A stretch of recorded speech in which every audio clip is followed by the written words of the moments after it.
अगर एक सिंपल सी school girl असल में दुनिया का सबसे डेंजरस ह्यूमन वेपन निकले तो क्या होगा। नमस्ते दोस्तों, welcome back to cinema summary Hindi, जहां हम मूवीज़ को सिंपल और थ्रिलिंग वे में एक्सप्लेन करते हैं। कहानी की शुरुआत एक सीक्रेट लेबोरेटरी से होती है, जहां छोटे छोटे बच्चों पर एक्सपेरिमेंट किए जा रहे होते हैं। इन एक्सपेरिमेंट्स का मकसद उन्हें नॉर्मल इंसान नहीं बल्कि डेंजरस ह्यूमन वेपन्स बनाना होता है। लेकिन एक दिन उन्हीं बच्चों में से एक लड़की अचानक लैब में खूनी हंगामा मचा देती है और सबको मारते हुए वहां से भाग जाती है। गार्ड्स उसका काफ़ी दूर तक पीछा करते हैं, लेकिन वो लड़की उन्हें कहीं भी नहीं मिलती। थोड़ी देर बाद जब डॉक्टर एना लैब में आती है तो वो देखकर शॉक हो जाती है। लैब की दीवारें और फ्लोर खून से भरे हुए थे और चारों तरफ लाशें पड़ी थी, जिन्हें उस लड़की ने अकेले ही मारा था। कुछ बच्चे अभी भी जिंदा थे और उनमें हल्की सी सांसें चल रही थी, लेकिन एना को उन्हें बचाना ज़रूरी नहीं लगा, इसलिए उसने बिना किसी रहम के उन सबको भी मरवा दिया। इसके बाद हमें पार्क नाम का एक और लड़का दिखाया जाता है, जो उस लड़की को पकड़ने की कोशिश में बुरी तरह इंजर्ड हो गया था। डॉक्टर एना उसे गुस्से में डांटते हुए कहती है कि किसने कहा था तुझे उसके पीछे जाने को, पहले जाकर अपनी हालत ठीक कर। इसके बाद वो सब लोग पार्क को वहां से ले जाते हैं। एना फिर मिस्टर चॉय को ऑर्डर देती है कि उस लड़की की तलाश जारी रखो, लेकिन हेडक्वार्टर्स को रिपोर्ट कर दो कि वो मर चुकी है। एना का कहना था कि बिना मेडिसिन के वैसे भी वो जिंदा ज़्यादा देर तक रह नहीं सकती। इसी दौरान सीन शिफ्ट हो जाता है और हमें एक किसान नजर आता है जो सुबह सुबह अपनी गायों को चारा खिला रहा होता है। तभी उसकी नज़र फार्म के कोने में पड़ी एक लड़की पर पड़ती है, जो बेहोश हालत में ज़मीन पर पड़ी होती है। वो तुरंत उसके पास जाता है और जैसे ही उसे उठाता है वो देखकर डर जाता है, क्योंकि लड़की पूरी तरह खून से लथपथ होती है। घबरा कर वो तुरंत डॉक्टर को फ़ोन करता है। डॉक्टर आकर लड़की की जांच करते हैं और उसका ज़रूरी ट्रीटमेंट शुरू कर देते हैं। जल्द ही मिस्टर ली को पता चलता है कि उस लड़की की मेमोरी कम्प्लीटली चली गई है। उसे ना सिर्फ अपना पास्ट याद नहीं था, बल्कि उसे अपना नाम तक याद नहीं था। डॉक्टर मिस्टर ली से पूछते हैं कि अब वो इस लड़की के साथ क्या करने वाले हैं। मिस्टर ली कुछ पल तक चुप रहते हैं और फिर अपनी वाइफ की तरफ देखते हैं। क्योंकि उनकी अपनी कोई संतान नहीं थी, इसलिए दोनों मिलकर डिसाइड करते हैं कि वो इस लड़की को अडॉप्ट कर लेंगे। साथ ही मिस्टर ली डॉक्टर से रिक्वेस्ट करते हैं कि इस बात का जिक्र किसी और से ना किया जाए। समय बीतने के बाद कहानी 10 साल आगे बढ़ जाती है। अब वही लड़की बड़ी हो चुकी है और उसका नाम जेनी है। जेनी काफ़ी इंटेलिजेंट और समझदार लड़की बन चुकी है। स्कूल में वो हमेशा टॉप करती थी।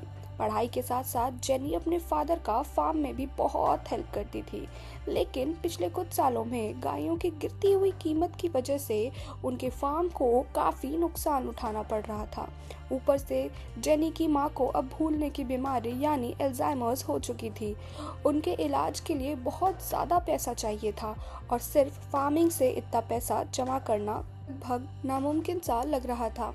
एक रात जब जेनी सोने जा रही होती है, तब अचानक उसके सर में बहुत ही तेज दर्द शुरू हो जाता है। ये दर्द कुछ मिनट तक लगातार चलता रहता है, लेकिन जेनी इस बारे में किसी को बताती भी नहीं। इसके बाद वो इंटरनेट पर अल्जाइमर्स डिजीज़ के ट्रीटमेंट के बारे में रिसर्च करने लगती है, ताकि अपनी मॉम को ठीक करने का कोई तरीका उसे मिल सके। लेकिन दुख की बात ये थी कि जितने भी ट्रीटमेंट उसे मिलते हैं सभी बहुत महंगे थे।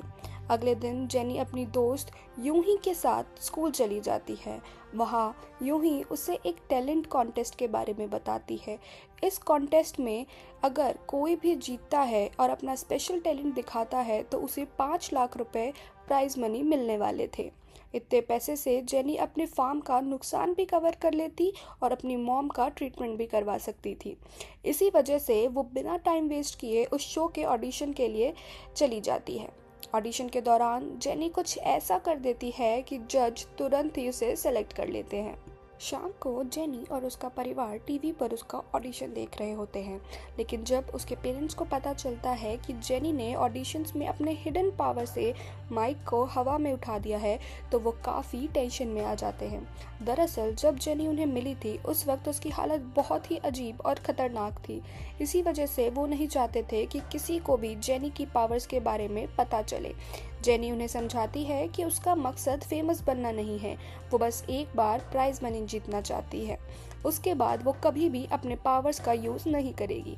लेकिन जेनी को ज़रा भी अंदाज़ा नहीं था कि ये ऑडिशन देना उसकी ज़िंदगी की सबसे बड़ी गलती साबित होने वाली है। उस रात यूं ही उसके घर पर ही रुक जाती है, लेकिन जब जेनी अपने रूम में जाती है, तब एक बार फिर उसके सर में बहुत तेज़ दर्द शुरू हो जाता है।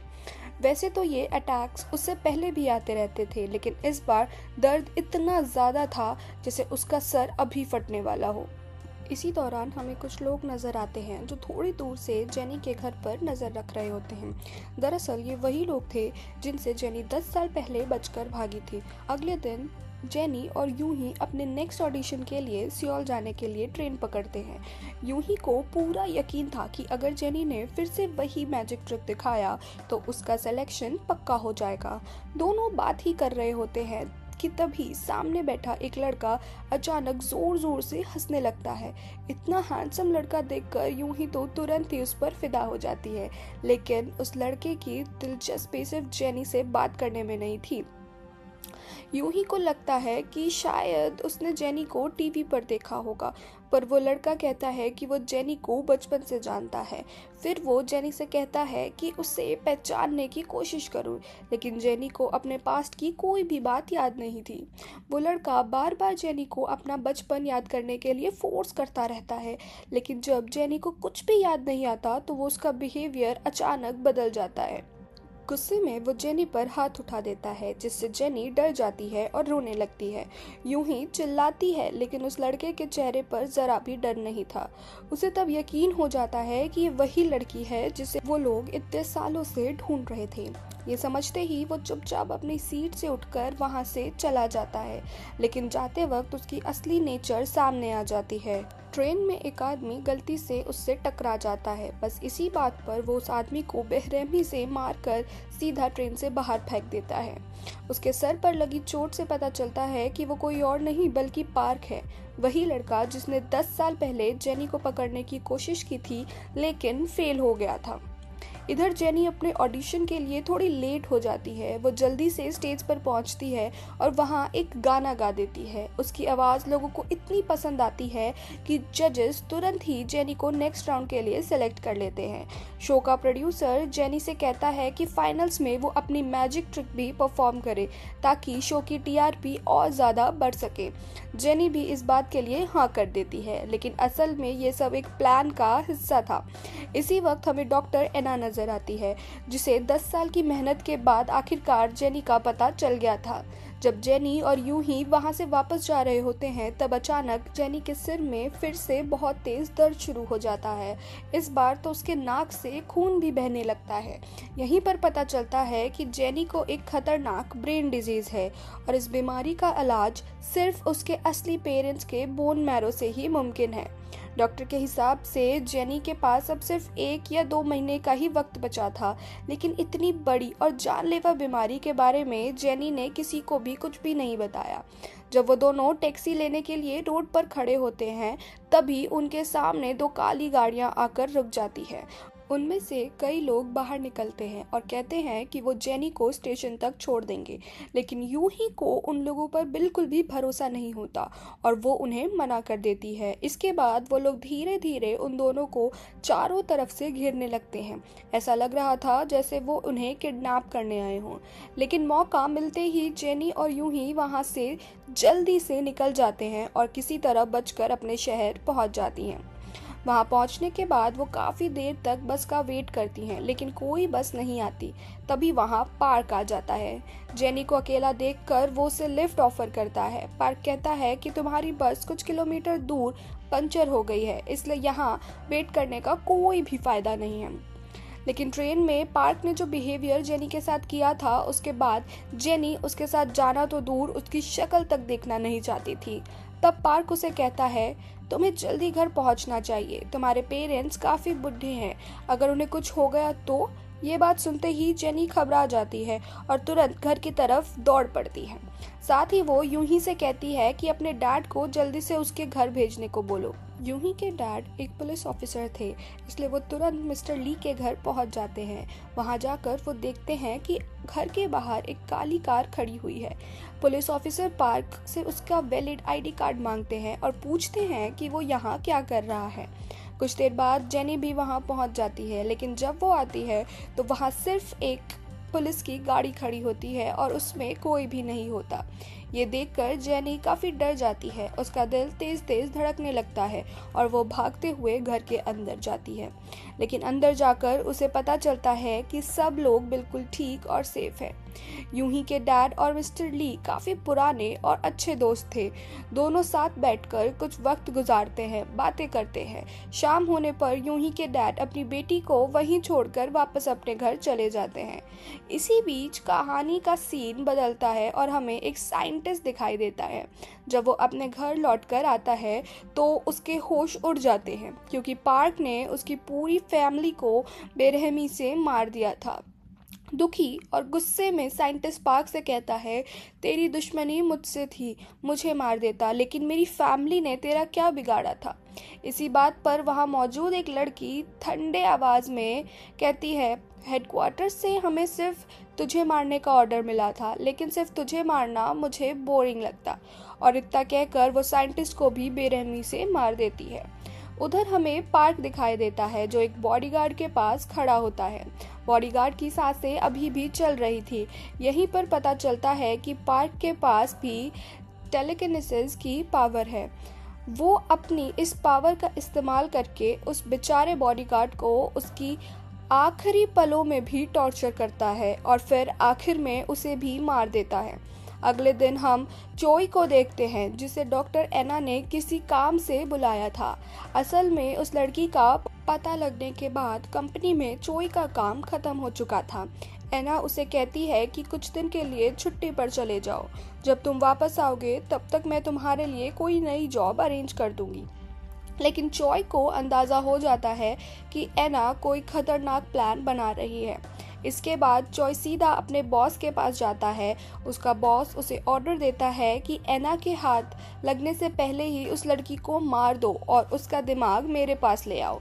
उधर जेनी और उसकी फैमिली को बिल्कुल अंदाज़ा नहीं था कि आज रात उनके ऊपर कितना बड़ा खतरा मंडरा रहा है। रात के वक्त अचानक जेनी को बहुत ज़्यादा बेचैनी और घबराहट होने लगती है।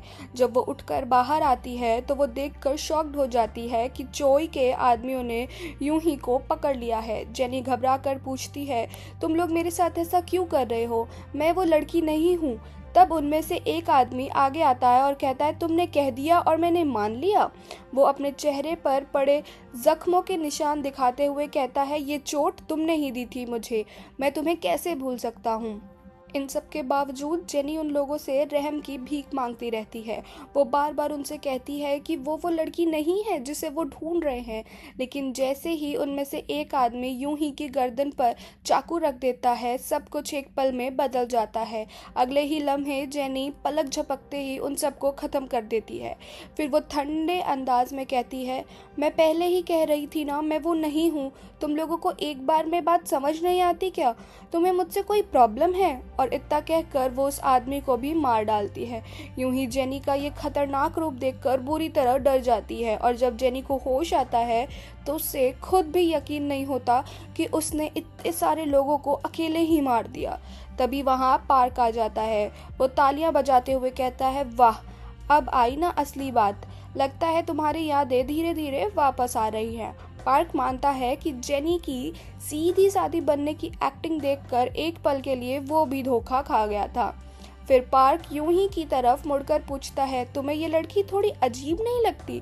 वो कहता है, दिन भर फार्म का काम करती है, घर का काम करती है, फिर तुम्हारे साथ टाइम स्पेंड करती है, पर क्या तुमने इसे कभी पढ़ते हुए देखा है? पार्क आगे कहता है, फिर भी हर साल क्लास में फर्स्ट आती है, और सिर्फ क्लास में ही नहीं, अगर ये चाहे तो पूरे देश में किसी भी चीज़ में टॉप कर सकती है।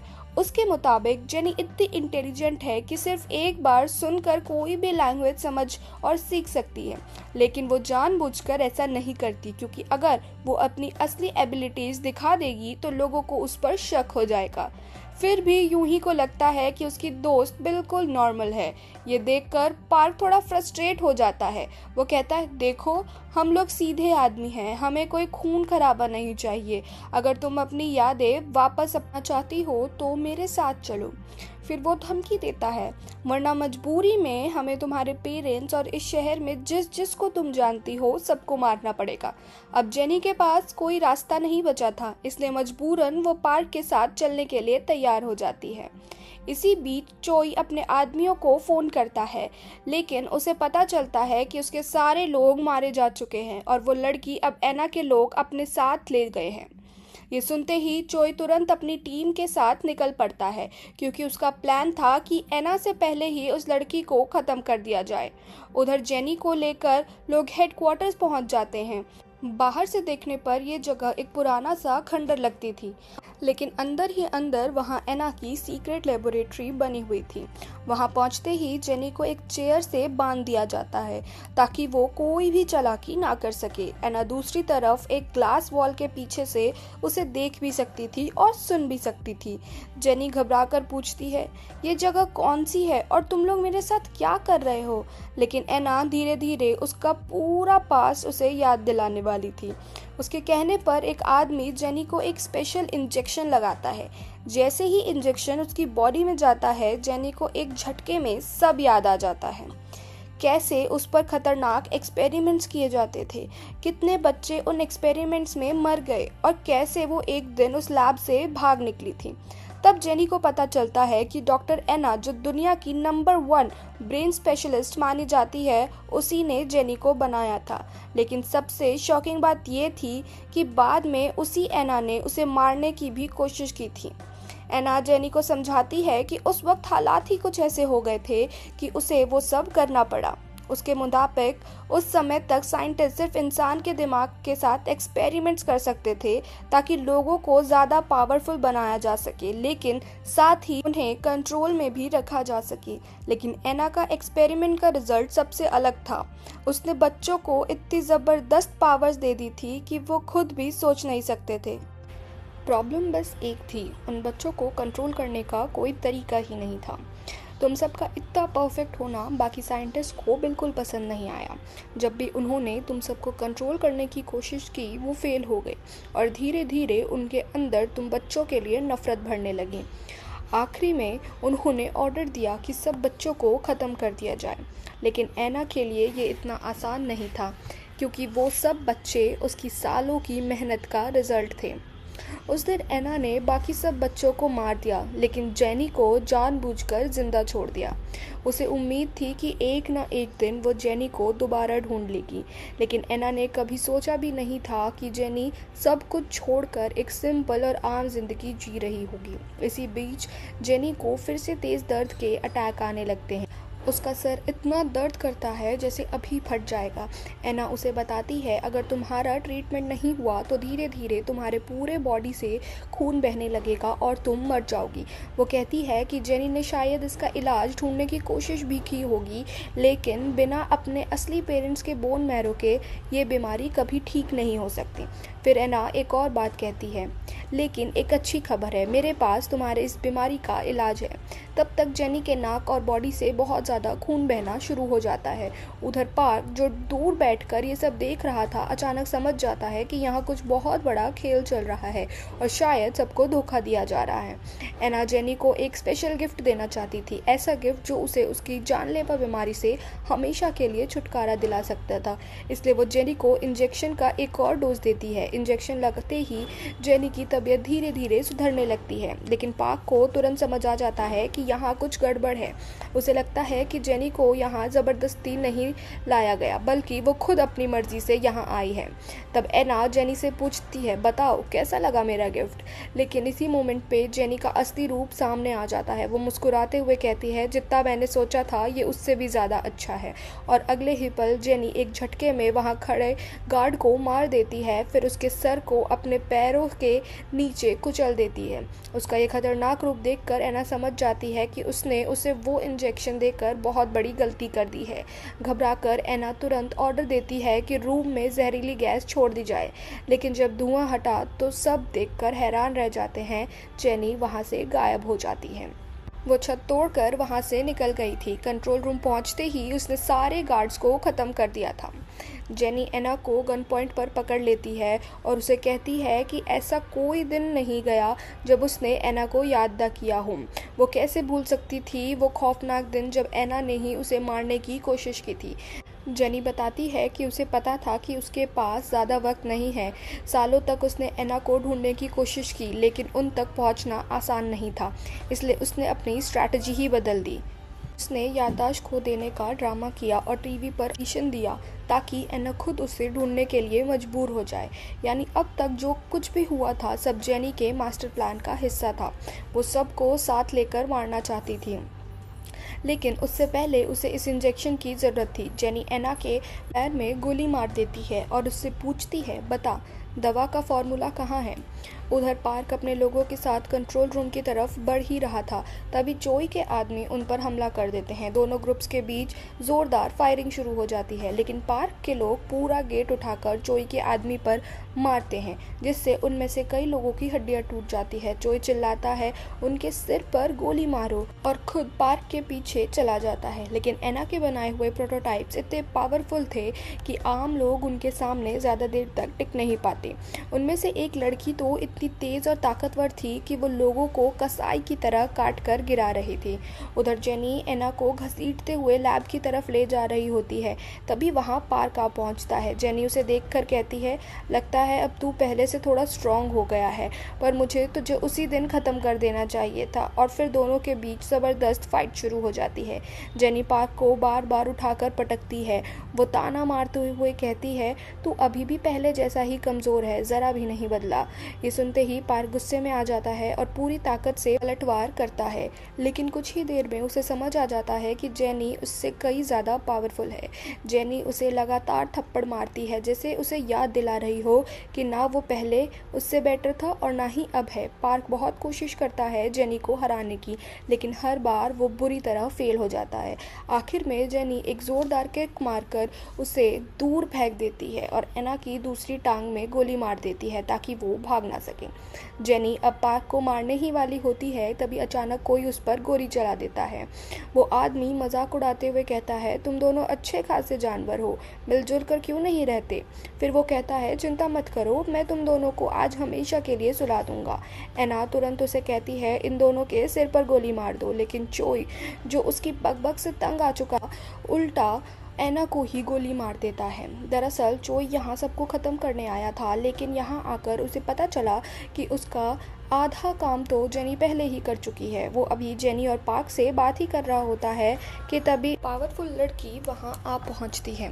वो चोई पर अटैक करती है, लेकिन चोई उसे पकड़कर लगातार कई घूंसे मारता है, जिससे वो वहीं गिरकर बेहोश हो जाती है। जेनी कहती है, अरे तुझे तो मैं भूल ही गई थी। लेकिन इतना कहने के बाद चोई तुरंत जेनी पर भी हमला कर देता है। वो उसे मारने की हर मुमकिन कोशिश करता है, लेकिन जेनी उसे कई ज़्यादा पावरफुल थी। जेनी उसका सर कुचलने की कोशिश करती है, लेकिन चोई बाल बाल बच जाता है। चोई ने अचानक जेनी का गला पकड़ लिया और उसे ज़ोर से दबा दिया।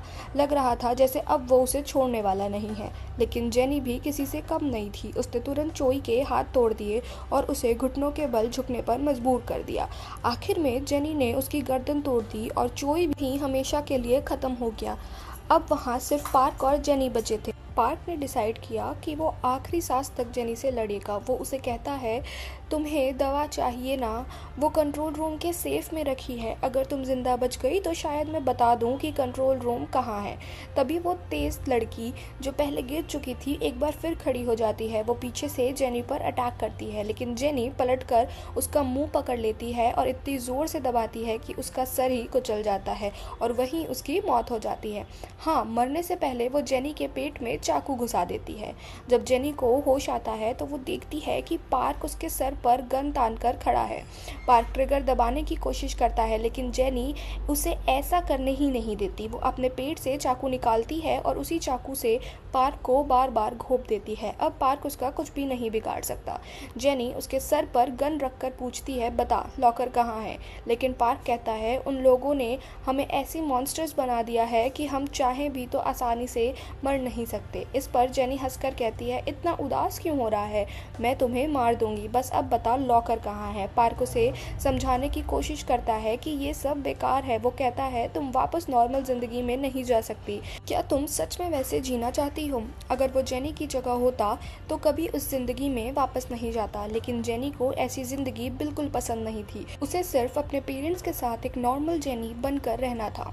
और ये कहने के बाद जेनी पार्क को भी मार देती है। इसके बाद जेनी वापस लैब में जाती है और वहाँ रखी सारी दवाइयाँ अपने साथ ले जाती है। फिर वो पूरी लैब को तबाह कर देती है। उसके बाद जेनी अपने घर पर वापस आती है लेकिन वहाँ पहुंचकर वो देखती है कि घर पर पुलिस मौजूद है। इसलिए जेनी सीधा हॉस्पिटल जाती है ताकि अपने पेरेंट्स से मिल सके। वहाँ उसे पता चलता है कि उसकी मॉम की तबीयत बहुत ज़्यादा ख़राब हो चुकी है। उनका अल्जाइमर लास्ट स्टेज में पहुँच चुका था।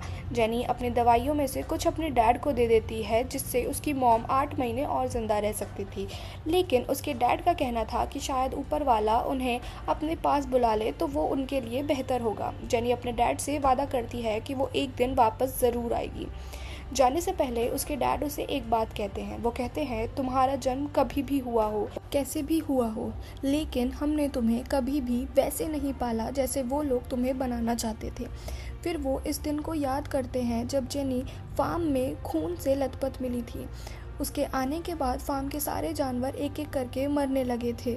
फिर भी जेनी की मॉम ने कभी उसे नहीं छोड़ा। उन्होंने हमेशा कहा, ये सिर्फ एक छोटी सी बच्ची है और बच्चे ऐसे ही होते हैं। अगर इसे प्यार मिलेगा तो ये बड़े होकर एक अच्छी लड़की बनेगी। इससे पहले कि बहुत देर हो जाए उसके डैड उसे वहाँ से चले जाने को कहते हैं और जब वो पलट कर देखते हैं जेनी वहाँ से जा चुकी होती है। बाद में यूं ही को देखते हैं उसे अचानक जेनी की प्रेजेंस महसूस होती है। जब वो बाहर देखने जाती है तो जेनी वहाँ खड़ी होती है। दोनों एक दूसरे को आखिरी बार अलविदा कहते हैं और जेनी कहीं दूर चली जाती है। 3 महीने बाद हमें डॉक्टर एना की ट्विन सिस्टर इरीन दिखाई देती है। वो इन सब चीज़ों से दूर एक शांत जिंदगी जी रही थी लेकिन जेनी उसे भी ढूंढ निकालती है क्योंकि अभी तक उसे अपने बीमारी का परमानेंट क्योर नहीं मिला था। इरीन जेनी को देखकर कहती है, तुम तो जेनी हो, तुम्हारे बारे में काफ़ी सुना है। जेनी जवाब देती है, फिर आपको ये भी पता होगा कि उनके साथ क्या हुआ। जेनी बताती है कि उसे अपनी बीमारी का परमानेंट सॉल्यूशन चाहिए और किसी से उसे पता चला है कि उसके लिए उसे इरीन को ढूंढना पड़ेगा। इरीन हैरानी से कहती है, सिर्फ इतनी सी बात के लिए तुमने इतनी तबाही मचा दी। तभी वहाँ से एक लड़की आती है जिसे इरीन इशारों में जेनी को ख़त्म करने को कहती है। लेकिन जेनी कहती है, मैं यहाँ खून खराबा करने नहीं आई, लेकिन अगर तुम्हें मुझसे मारना है तो इसकी कोशिश भी मत करना क्योंकि मैं तुम्हारा दिमाग उड़ा दूंगी। और इसी सस्पेंस के साथ मूवी यहीं ख़त्म हो जाती है।